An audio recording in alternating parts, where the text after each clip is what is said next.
I'm so happy to say we're joined by the acting U.S. Secretary of Labor, Keith Sonderling. Secretary, thanks for making time for us tonight. Thank you. Thank you for having me on a Saturday night. Of course. Yes, we have a lot to cover, so I'm going to jump right in. I mentioned this to our viewers, the job numbers, they look strong. But there's so many Americans watching right now who are not judging the economy by the payroll reports. They're judging it by their gas bills, their grocery bills. What's your message to Americans struggling with rising prices? That the job opportunities in this administration, really, if you look at the job numbers, it's just continues to demolish all expectations. You know, the economists who forecast this the last 3 months have just been wrong significantly. Last month, they predicted around 85,000 jobs, and as you saw, that was 172,000. It doubled.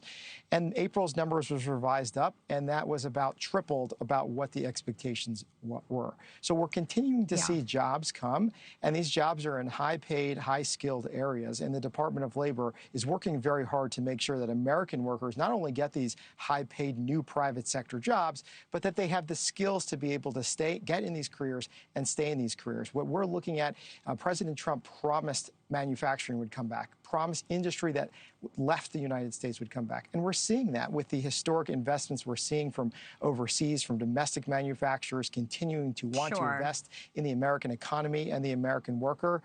Just last month, we saw Toyota is investing another $2 billion in Texas, and that's just going to lead to more high-paying, high-skilled jobs that need to go to local American workers, and that's our focus. But, Secretary, when are those American workers going to see this in their wallets? I mean, there's such a distinction between Wall Street and Main Street right now. Well, we're seeing that year over year, wage growth is up 3.4%.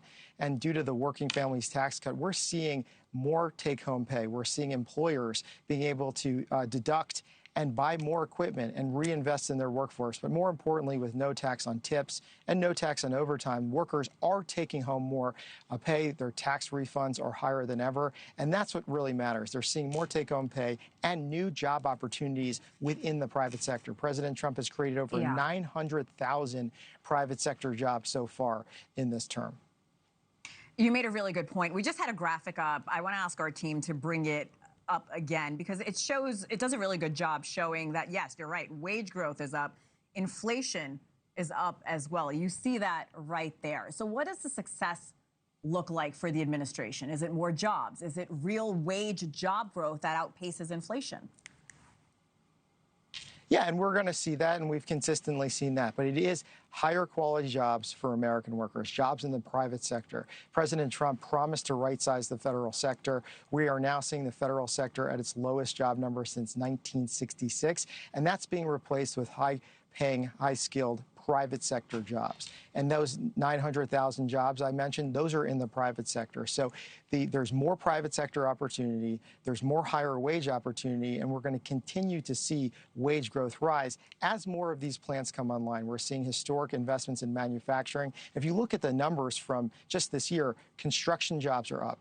And that's leading to manufacturing jobs being up. So first, these plants are being built, and the department is there to make sure that we have that high-skilled labor to be able to build it. And then the manufacturing plants are coming online. So what we look at is, consecutive months of construction and manufacturing job openings, and that's very significant to us. Let's dive a little further into this report, sir. U.S. employers announced 97,000 job cuts. That was just in May. Now, according to the same report, we're talking about AI was the leading reason given by companies for all these job cuts. I also want to talk about May, the month of May.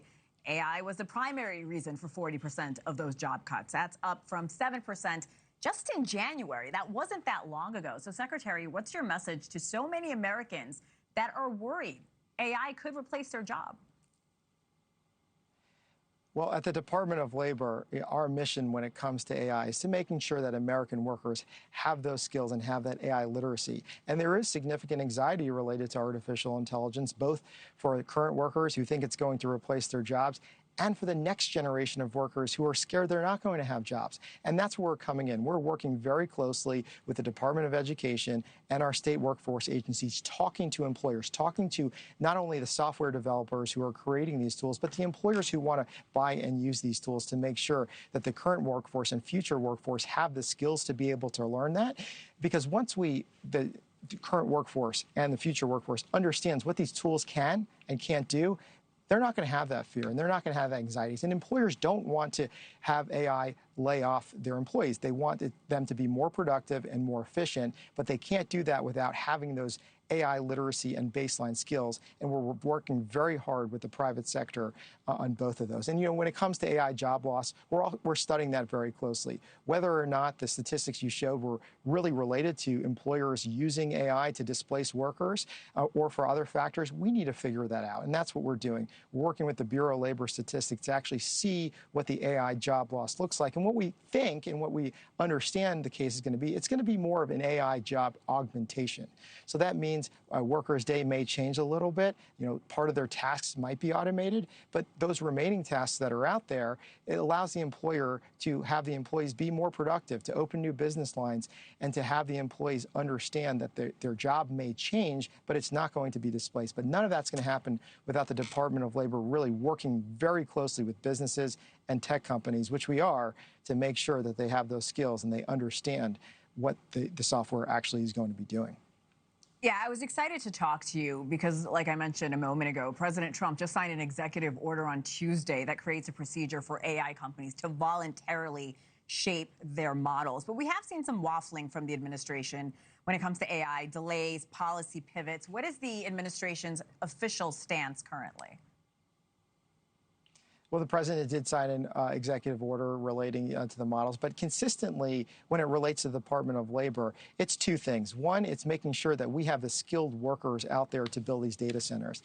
These data centers, require not only construction, but to operate them and maintain them takes a knowledge base that we didn't have before because they're newly created jobs. So we're working very hard to make sure that American workers are getting back in the skilled trades, not only to build these facilities, but to operate these facilities as well.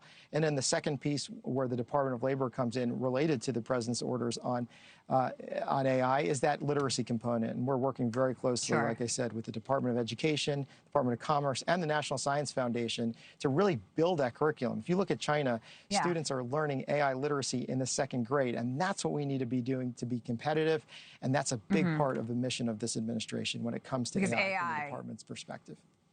And we know AI is not going anywhere. I'm running out of time, but very quickly, Secretary, can we trust AI companies to protect Americans, their jobs, or national interests? Or would we be safer making AI vetting mandatory rather than voluntary for so many companies? Well, there has to be a balance of that, and I think that the tech companies who are working closely with the administration, and I see that at the Department of Labor when it comes to job loss and job creation and those skills. And they've been very open to come to us saying they know this technology is going to significantly impact the workforce. But how I look at it and the department looks at it is how are we going to impact the workforce, how are we going to impact the American worker in a positive way. And that's my focus and the department's focus when it comes to AI in the workplace. This is an important conversation, and I really appreciate your time tonight to come and talk about it. There's no doubt these are the conversations people are having at their dinner table. Secretary of Labor Keith Sonderling, thank you again, sir. We hope you come back. Absolutely. Thanks for having me. Thank you for watching. Subscribe below and download our NewsNation app right now on your phone, and you will get fact-based, unbiased news for all Americans.